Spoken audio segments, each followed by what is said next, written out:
ఇటీవల కురిసిన భారీ వర్షాల కారణంగా తెగిపోయిన హాలియా మండలం పేరూరు వంతెన తాత్కాలికంగా పునరుద్ధరణకు అంచనాలు రూపొందించి సమర్పించాలని నల్గొండ జిల్లా కలెక్టర్ ఇలా త్రిపాఠి R&B ఇంజనీరింగ్ అధికారులను ఆదేశించారు.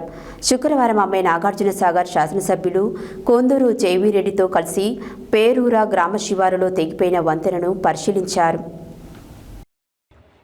ఇటీవల కురిసిన భారీ వర్షాల కారణంగా తెగిపోయిన హాలియా మండలం పేరూర వంతెన తాత్కాలిక పునరుద్ధరణకు అంచనాలు రూపొందించి సమర్పించాలని నల్గొండ జిల్లా కలెక్టర్ ఇలా త్రిపాఠి R&B ఇంజనీరింగ్ అధికారులను ఆదేశించారు. శుక్రవారం ఆమె నాగార్జునసాగర్ శాసనసభ్యులు కొందూరు జేవీరెడ్డితో కలిసి పేరూర గ్రామ శివారులో తెగిపోయిన వంతెనను పరిశీలించారు.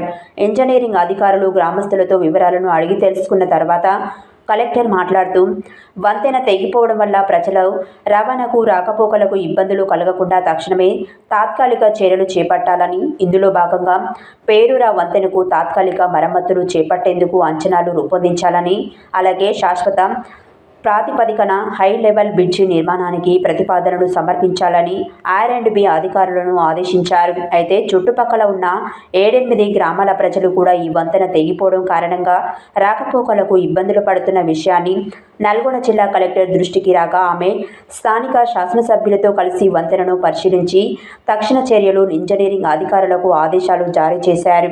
అనంతరం హాలియా తహసీల్దార్ కార్యాలయంలో ఇదే విషయమై మరోసారి శాసనసభ్యులతో కలెక్టర్ చర్చించారు.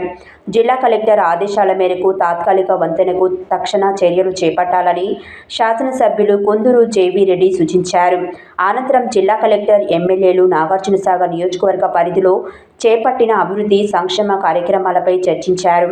Miryalaguda sub collector Narayana Amit, R&B executive engineer Rajender, DE Satish, AE Saireddy, municipal commissioner Ram Durgareddy, tahsildar Raghu, MPDO Sujatha, market committee chairman Tummalapalli Rajender Reddy తదితరులు ఉన్నారు.